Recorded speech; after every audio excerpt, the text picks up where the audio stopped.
Friends, आज हम बात करेंगे एलआईसी के बारे में। और जैसा कि आप लोग देख पा रहे हो दोस्तों कि फ्राइडे के ट्रेडिंग सेशन में एलआईसी में हमें थोड़ी मोड़ी तेजी बनते हुए दिखाई दे रही है। और हम लोग सभी अच्छी तरीके से जानते हैं कि ये जो थोड़ी मोड़ी हमें तेजी बनते हुए दिखाई दी है फ्राइडे के दिन, किस वजह से ये तेजी हमें बनते हुए दिखाई दे रही है। क्योंकि एलआईसी ये 30 तारीख को अपना क्वार्टर 4 का जो रिजल्ट है वो लाने वाली है। इस वजह से ही ये हल्की फुल्की तेजी हमें एलआईसी में बनते हुए दिखाई दे रही है। तो आज हम इस वीडियो के माध्यम से हम लोग जानेंगे दोस्तों कि इसका क्वार्टर 4 का रिजल्ट कैसा होने वाला है। क्वार्टर 4 का रिजल्ट आने के बाद एलआईसी में क्या हमें कुछ तेजी बनते हुए दिखाई दे सकती है या नहीं। क्योंकि मैक्सिमम लोग जिन लोगों ने एलआईसी पर इन्वेस्ट करके रखा है उन्हें देखा जाए तो कोई भी रिटर्न नहीं मिला है। उन्हें देखा जाए तो इस स्टॉक से लॉस ही हो रहा है। और बहुत सारे लोग ऐसे हैं जिनको स्टॉक मार्केट के बारे में कोई भी नॉलेज नहीं है। वो लोग देखा जाए तो बाजार में नए उतरे हैं और एलआईसी ही उनका पहला इन्वेस्टमेंट है। और देखा जाए तो उनका पहला ही इन्वेस्टमेंट अनसक्सेसफुल रहा। तो उन्हें अभी क्या करना चाहिए? उन्हें अभी इसे होल्ड करके रखना चाहिए या जो भी लॉस हो रहा है लॉस बुक करके इस स्टॉक से निकल जाना ही बेहतर होगा। तो इसे भी हम लोग डिस्कस करेंगे इस वीडियो के माध्यम से। तो वीडियो को स्किप ना कर पूरा देखो ताकि आप चीजों को सही से समझ पाओ और अपनी एक खुद की इन्वेस्टमेंट डिसीजन ले पाओ। लेकिन दोस्तों मेरी आपसे एक ही रिक्वेस्ट रहेगी कि चैनल को सब्सक्राइब और वीडियो को जरूर से लाइक कर देना ताकि आपको इस तरह की अपडेट्स रेगुलर बेसिस पर मिलती रहे। तो चलिए फ्रेंड्स वीडियो को स्टार्ट करते हैं। तो सबसे पहले अगर इसके फ्राइडे के कारोबार पर नजर डालें तो स्टॉक जो है ओपन हुआ 818.55 पर, हाई बनाया इसने 824.65 का, लो बनाया इसने 814.35 का। और आप देख पा रहे हो दोस्तों 823 में इसने क्लोजिंग दिया और साथ से दोस्तों इसमें फ्राइडे के दिन हमें 1.40% की एक हल्की फुल्की तेजी बनते हुए दिखाई दी है। अब यहाँ पर देखो दोस्तों अभी जो करंट एलआईसी का जो मार्केट कैप निकल कर आ रहा है वो है 5,19,662 की। और अगर आपको याद हो दोस्तों जब एलआईसी जब मार्केट में डेब्यू हुआ था तो इसका मार्केट कैप हमें बहुत ही अच्छा खासा दिखाई दे रहा था और अच्छे अच्छे कंपनी जैसे कि हिंदुस्तान यूनिलीवर के मार्केट कैप को भी एलआईसी हमें पछाड़ता हुआ दिखाई दिया है। लेकिन उसके बाद से जैसे ही एलआईसी हमें स्लिप होता हुआ दिखाई दिया, जैसे ही एलआईसी हमें निचले लेवल की तरफ गिरता हुआ दिखाई दिया, इसका मार्केट कैप में हमें काफी ज्यादा कमी होते हुए दिखाई दी। और अभी देख लो दोस्तों इसका मार्केट कैप में हमें एक अच्छी खासी गिरावट होते हुए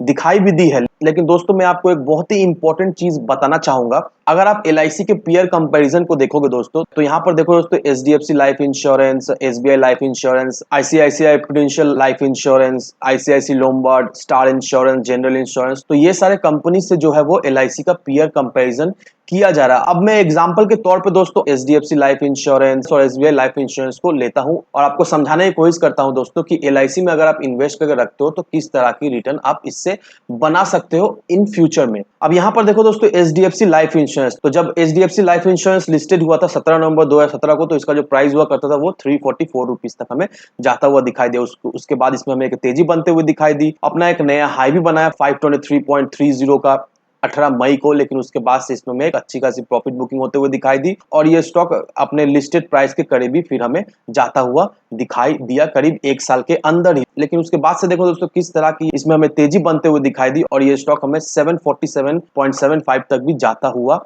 दिखाई दिया है 4 सालों में। और वहीं अगर आप एसबीआई लाइफ इंश्योरेंस को देखोगे दोस्तों तो यहाँ पर भी सेम ही आपको चीज दिखाई दे रहा होगा। जब 2017 को जब एसबीआई लाइफ इंश्योरेंस जब लिस्टेड हुआ था तो उसका जो प्राइस था 696.75 का। उसके बाद देखो दोस्तों ये बिल्कुल ही फ्लैट गया, फिर इसमें हमें एक अच्छी खासी गिरावट भी दिखाई दी एक साल के अंदर ही और ये स्टॉक हमें 511.60 तक भी जाता हुआ दिखाई दे। लेकिन उसके बाद से देखो दोस्तों धीरे धीरे ये स्टॉक हमें 1000 रुपए के करीब भी जाता हुआ दिखाई दिया, फिर इसमें हमें प्रॉफिट बुकिंग होते हुए दिखाई दी, फिर उसी लेवल पर ये स्टॉक हमें जाता हुआ दिखाई दिया 600 के करीब। और उसके बाद देखो दोस्तों फिर से इस स्टॉक में हमें तेजी बनते हुए दिखाई दी और ये स्टॉक हमें 1263 रुपीज तक भी जाता हुआ दिखाई दिया है। तो अब देखो दोस्तों एलआईसी हुआ, एचडीएफसी लाइफ इंश्योरेंस हुआ, एसबीआई लाइफ इंश्योरेंस हुआ, तो ये जो तीनों कंपनी है अपने सेक्टर में टॉप 3 कंपनी है। और देख लो दोस्तों किस तरह से ये दो कंपनी एचडीएफसी लाइफ इंश्योरेंस और एसबीआई लाइफ इंश्योरेंस परफॉर्म करते हुए हमें दिखाई दी है। तो कहने का मतलब यही है दोस्तों कि अगर कोई भी स्टॉक लिस्टेड होता है और उसमें एक भारी भरकम गिरावट होता है तो इसका मतलब ये नहीं है कि वो स्टॉक खराब है,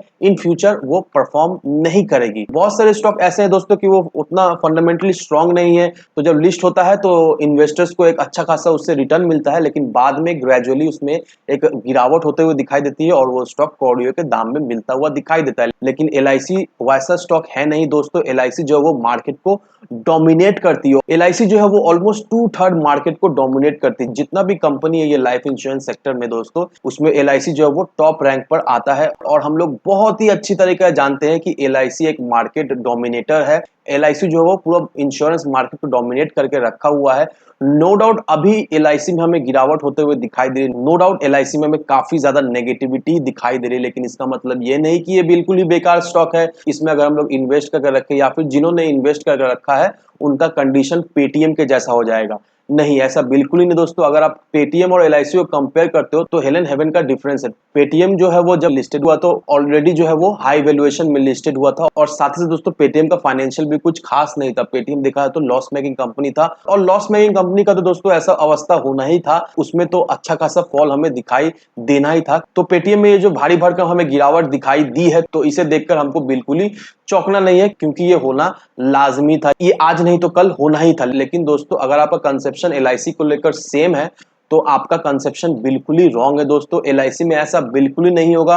नो डाउट LIC में अभी नेगेटिविटी दिखाई दे रही है, मे बी LIC हमें और भी थोड़ा टूटता हुआ दिखाई दे सकता है, लेकिन इसका मतलब ये नहीं कि जिन लोगों ने इन्वेस्ट करके रखा है या फिर सोच रहे इसमें इन्वेस्ट करने का तो उनका डिसीजन जो है वो रॉन्ग होने वाला है। नहीं, ऐसा बिल्कुल ही नहीं दोस्तों। नो डाउट दोस्तों अगर हम LIC में इन्वेस्ट करके रखते हैं तो आने वाले समय में LIC में हमें बहुत ही अच्छा खासा रिटर्न जरूर से मिलेगा, क्योंकि दोस्तों LIC जो है वो मार्केट में एक अच्छा खासा अमाउंट इन्वेस्ट करके रखता है। LIC जो है ऑलमोस्ट 4% मार्केट में इन्वेस्ट करके रखा है अब तक, और ये जो इन्वेस्टमेंट LIC करता है दोस्तों, इससे LIC को जो है वो अच्छा खासा लाभ भी होता है। ऐसा नहीं है कि LIC को लॉस होता है। और ये जो 30 मई को LIC को Q4 का जो रिजल्ट आने वाला है दोस्तों, नो डाउट LIC का Q4 का रिजल्ट हमें पॉजिटिव ही दिखाई देगा, क्योंकि अगर आप यहाँ पर देखोगे दोस्तों ईयर ऑन ईयर बेसिस में LIC में हमें एक अच्छा खासा ग्रोथ होता हुआ दिखाई दे रहा है। यहाँ पर देखो दोस्तों 2019 का जो रेवेन्यू LIC का हुआ करता था वो 6.44 थाउजेंड करोड़ रुपीस का हमें दिखाई दिया था, लेकिन 2020 में वो बढ़कर 6.98 थाउजेंड करोड़ रुपीस हमें दिखाई दे रहा है। वहीं अगर आप इसके नेट इनकम को देखोगे दोस्तों 2019 में 27.10 बिलियन का हुआ करता था, वहीं